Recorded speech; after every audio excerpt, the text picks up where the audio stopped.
Morning children. In last class I told you about the human nervous system, which is divided into two main parts, that is central nervous system, which includes the brain and spinal cord, and the peripheral nervous system, which includes the cranial nerves, spinal nerves and visceral nerves. Today's class we are going to learn about the human brain. The brain in human being is the highest coordinating center in the body. The brain in human being is the highest coordinating center in the body. It is situated in the brain box called cranium, which protects it from mechanical injury. So brain is present in a bony box called cranium, which protects it from mechanical injury. It is also surrounded by three membranes called meninges. The cranium has three membranes which is present around the brain. Membranes are otherwise called meninges. The space between these meninges is filled with cerebrospinal fluid. One more question. The space between these meninges or membranes is filled with cerebrospinal fluid. This protects the brain from mechanical shock. Function of this cerebrospinal fluid: it protects the brain from mechanical shock. The brain consists of three regions. They are forebrain, midbrain and hindbrain. Forebrain has three regions: olfactory lobes, cerebral hemisphere and diencephalon. Olfactory lobes receives impulses from olfactoreceptors present in the nose. Cerebrum is the largest part of the brain. One more question. Cerebrum is the largest part of the brain.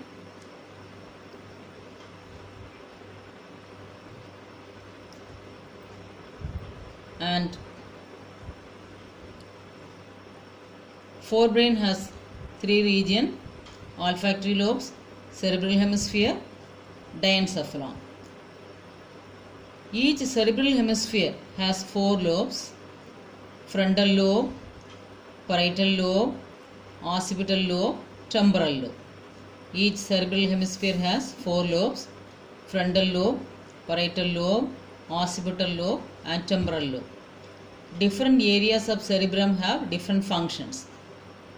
Then midbrain, it controls reflex movements of head, neck, trunk in response to visual, auditory stimuli and eye muscles, and this changes pupil size and shape of eye lens also. Then hindbrain, it has three parts: cerebellum, pons, medulla oblongata. Hindbrain has three parts: cerebellum, pons, medulla oblongata. Cerebellum maintains body posture, equilibrium, muscle tone. Pons control some aspects of respiration, and medulla oblongata controls the rate of heartbeat, breathing movements, expansion and contraction of blood vessels, to regulate blood pressure, swallowing, coughing, sneezing, vomiting, etc. So hindbrain has three parts: cerebellum, pons, medulla oblongata. Cerebellum maintains body posture, equilibrium, muscle tone. Pons control some aspects of respiration, and medulla oblongata controls rate of heartbeat, breathing movements, expansion and contraction of blood vessels, to regulate blood pressure, swallowing, coughing, sneezing, vomiting, etc.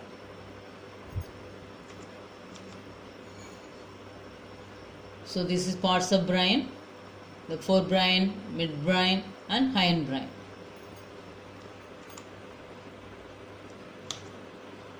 Next is about the spinal cord.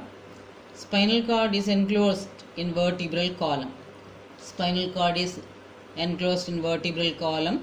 31 pairs of spinal nerves arise from the spinal cord. Spinal cord conducts sensory and motor impulses to and from the brain, and it also acts as center for reflex action. So the 31 pairs of spinal nerves arise from the spinal cord, and spinal cord conducts sensory and motor impulses to and from the brain.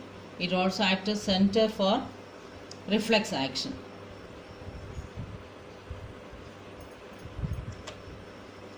Next is about reflex action. It is a spontaneous, automatic and mechanical response to a stimulus acting on specific receptor without the will of an animal. Reflex action, it is a spontaneous, automatic, mechanical response to a stimulus acting on a specific receptor without the will of an animal. So without the involvement of us.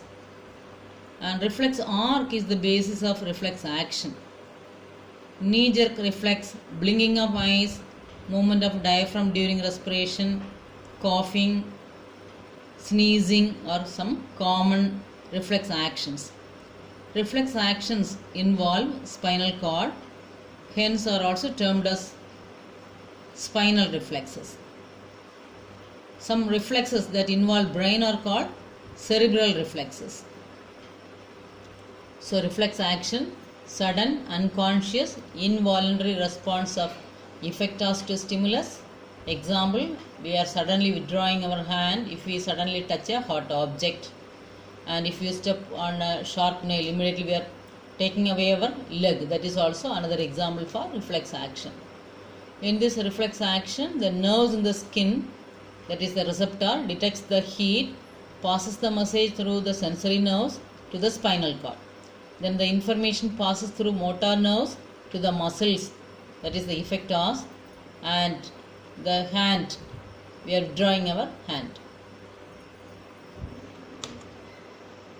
This is the diagram of reflex arc, how the sensory neuron is carrying the message through spinal cord to the brain, and finally motor neuron helps in withdrawing our hand or leg.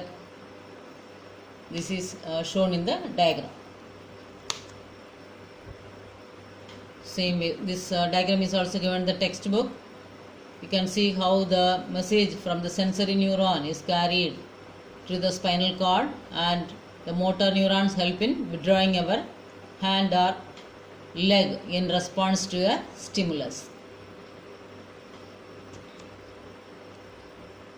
Same thing again, reflex action, sensory neuron and motor neuron, how it is carrying the information. Then reflex arc, the flow chart is very important. The pathway of reflex action is called reflex arc. Pathway of reflex action is called reflex arc.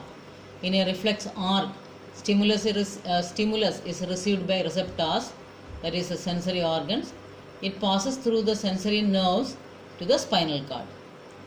So in a reflex arc, the stimulus is received by receptors, that is sense organs, and it passes through the sensory nerves to the spinal cord. From spinal cord, information passes through the motor nerves to the effectors, that is the muscles or glands for response. From spinal cord, information passes through the motor nerves to the effectors, that is the muscles or glands for response. This flow chart is very important. You will get it for 3 mark question. So stimulus, receptors, sensory nerves, then spinal cord. From there again motor nerves, effectors, that is muscles or glands for response. Reflex arc, again it is given in the form of network like diagram. So reflex arc shows how neuron type work together.